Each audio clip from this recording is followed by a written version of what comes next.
आता पाहूया टॉप 9 राजकीय बातम्या। मुंबईतील 3 विद्यमान खासदारांना डच्चू मिळण्याची शक्यता। मुंबईमध्ये भाजप 5ही जागा लढवणार तर 1 जागा शिंदे गटाला, ठाण्याची जागा शिंदे गटाला देण्याचा प्रस्ताव असल्याची सूत्रांची माहिती। उत्तर पश्चिम मुंबईतून अमित साटम यांचं नाव निश्चित होण्याची शक्यता। उत्तर मध्य मुंबईतून पूनम महाजन यांच्याऐवजी शेलारांना उमेदवारी मिळण्याची शक्यता, तर उत्तर मुंबईतून गोपाळ शेट्टींच्याऐवजी पियुष गोयल यांना पसंती। छत्रपती संभाजीनगरच्या जागेसाठी तब्बल 8 दिग्गज इच्छुक। भाजपकडून भागवत कराडांचं नाव निश्चित झाल्याची माहिती।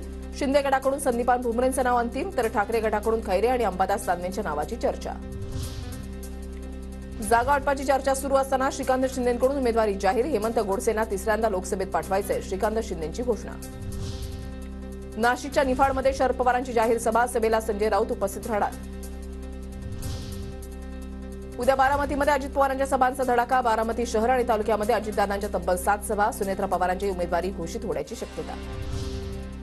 सुनेत्रा पवार आज बारामती आणि पुरंदर दौऱ्यावर। सुनेत्रा पवारांच्या हस्ते आज विविध विकास कामांचा भूमिपूजन। उमेदवारी जाहीर होण्याआधीच सुनेत्रा पवारांकडून बारामती लोकसभा मतदारसंघामध्ये जोरदार प्रचार सुरू।